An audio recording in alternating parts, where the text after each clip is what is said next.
Kita sa itong radar, no? So napaka-tibay talaga ng radar, no? Oh. So may tubig siya.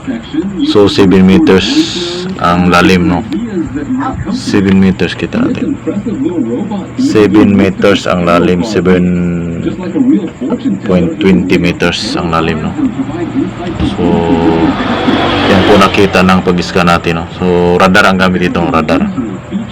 So tibay talaga yung radar, no? Kita talaga yung box sa ilalim, no? Kaya sabi ko sa inyo, mas maganda yung radar. Sa radar kasi all-in-one, na napagkaganda.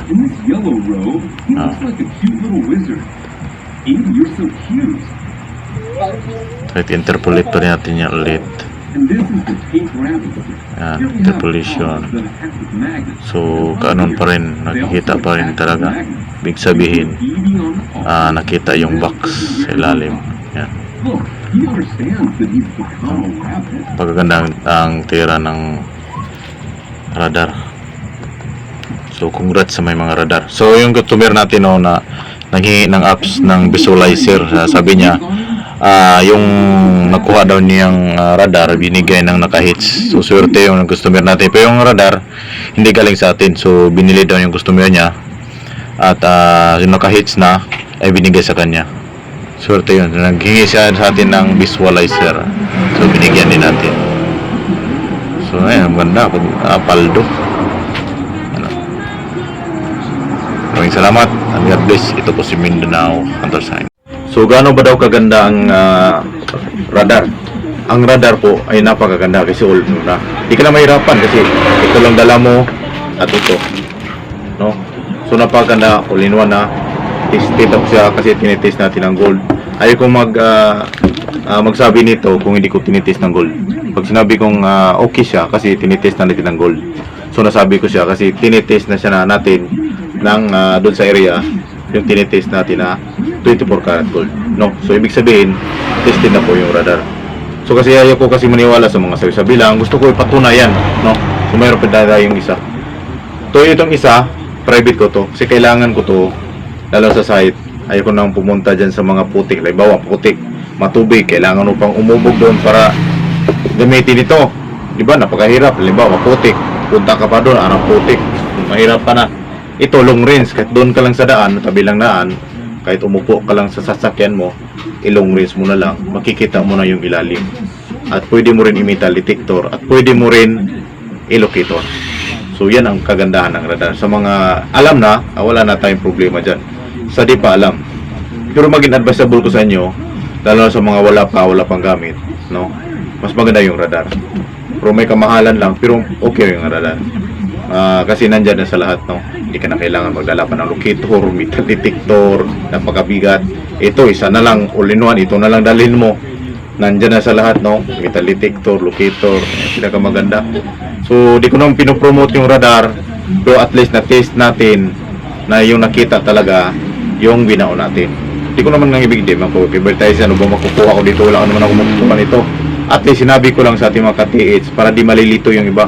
So marami kasing nagmamakaawa ng iba, mayroong mga gamit, nagpatulong, ano ba sir ng pagaganda, kasi nabili ko to na nahirapan ako. Ito, advisable, naging tested na, tinest na natin, no? So napaganda siya pag mayroon ka dito. Kahit ganito na, okay na, no? Malalaman mo siya, yan. Halimbawa may bakal, pupula, pag wala, yan, test natin sa iba. Magbabawas yung light, pero pag may bakal, dadami siya. So napakaganda talaga yung radar, no? So maraming salamat and God bless. So radar naman natin. So check natin dito. So una, punta tayo sa settings.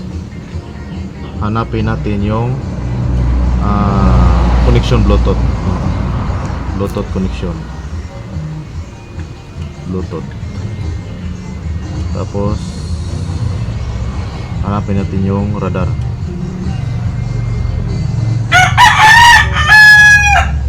Radar, no? So on natin radar. Yan, naka-on na yung radar. Kagandahan ng radar is napaganda yung radar gamitin kasi napakalalim, pero mas makamahala lang siya. Yan. Loading.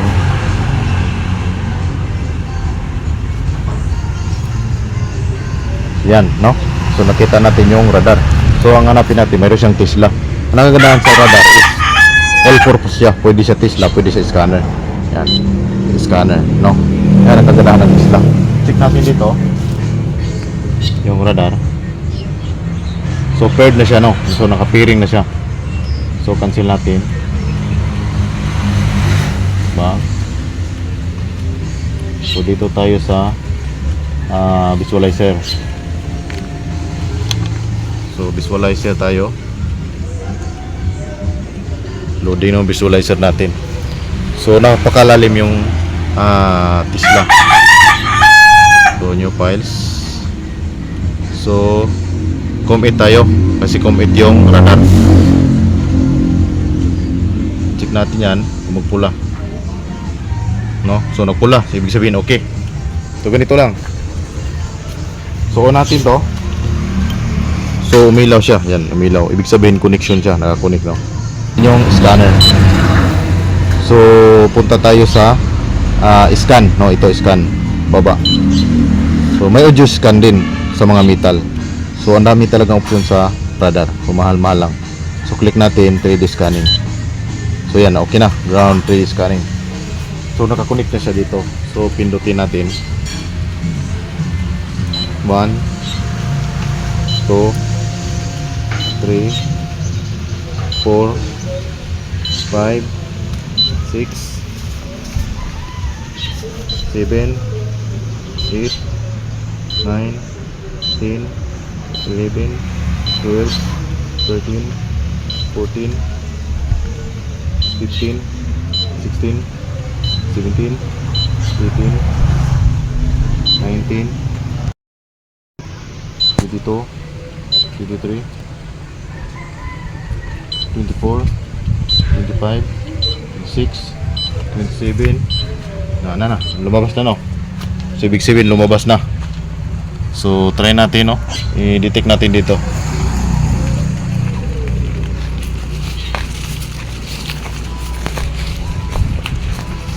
Dito detect natin.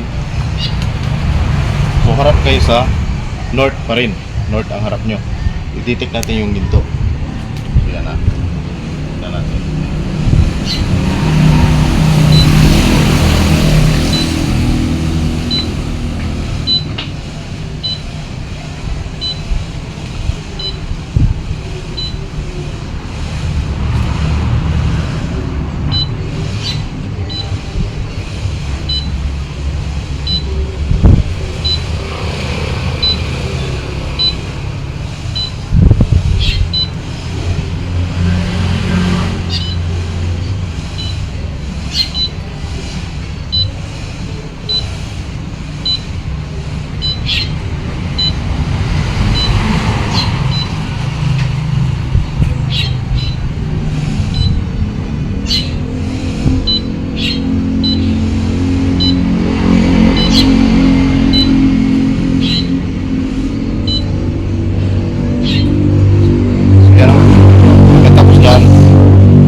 Itong barrel, no? Pagkatapos balik back to siya. So off.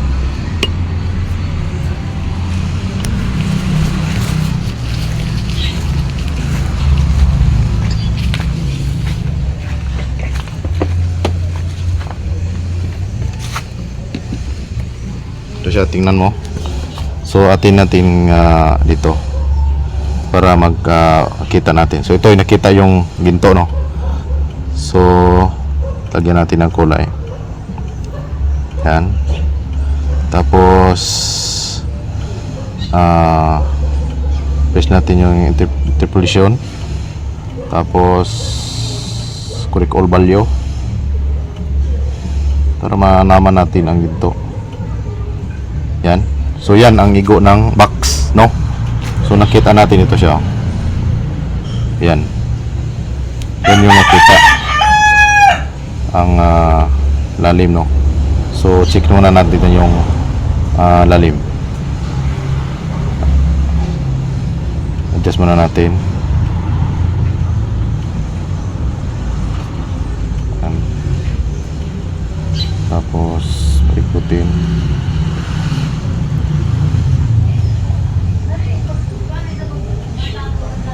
So mayroon ako nakita, no, yan, sinisin nating customer. Ito, napakaganda to. So maraming kahulugan ito. Pwede siya maging under, pwede siya maging top view mountain. So ibig sabihin, paborol siya. Hanapin mo yung maliit na buntod.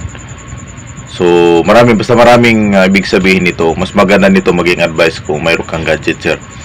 Yung iba kasi ginagamit nila yung mga metal detector. So lagi ko yung pinaalala sa inyo, yung metal detector kasi 3 feet lang ang 4 feet ang kaya niyan. Paano ma-detect kung halimbawa ang giveaways na sa 8 feet? Hindi niyo makukuha. Marami kasing hindi naniwala sa mga locator.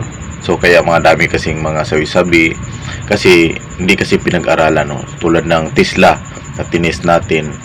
Marami kasing gumagamit ng Tesla na hindi marunong. May iba dyan, sinisiraan yung Tesla, ginigiba nila. Wala akong problema yan. Di naman ako gumagawa ng Tesla. Basta sinabi ko lang yung mga nakakuha. Kung ikaw hindi ka nakakuha, mayroon kang Tesla, baka mayroong kulang, no? Isipin, huwag mong isipin sa Tesla. Baka mayroong kulang. Mali yung sign mo, mali yung dinitik mo, mali yung paghawak mo. Pag-aral nyo kasi hindi yung nagmamadali kayo, no?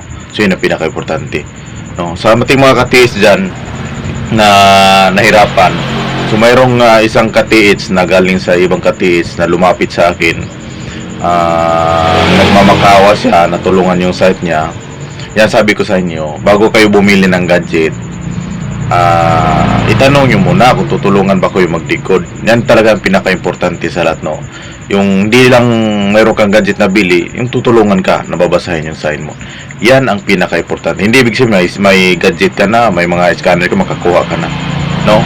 Kasi hindi mo talaga lahat alam ang mga sign, lalo sa ilalim, no? Halimbawa, locator yung gamit mo, hindi mo alam anong mga makikita mo dyan sa ilalim. Baka maya tinapon mo na. Sabihin, wala nang laman, hindi na umikot yung locator, hindi na umikot yung Tesla, kasi tinapon mo na yung deposito. Kaya kailangan mayroong magbasa ng mga sign mo. So ito po si Mindanao Countersign. Maraming salamat. God bless. So may nagpabasa natin ng sign, no? So yan, flex natin, no? So ang sign na yan, sir, no, kung napanood ka ng video na to, is meaning yan is center. Center po yan. So ang kailangan dyan, compass at saka gadget, kasi yung deposit niyan is distance. So di ibig sabihin na malapit lang dyan sa hole na yan, malayo pa. So i-check mo yung west at saka east sa north, yung tatlo na yan i-check mo. Mas maganda mayroon kang gadget para matukoy mo ang target distance, no? So mga hindi naniwala ng gadget, so hindi ko na problema yan, sa inyo yan, basta sinabi ko na sa inyo yan, no? So maraming salamat sa tunod ng ating video. Paki-share naman.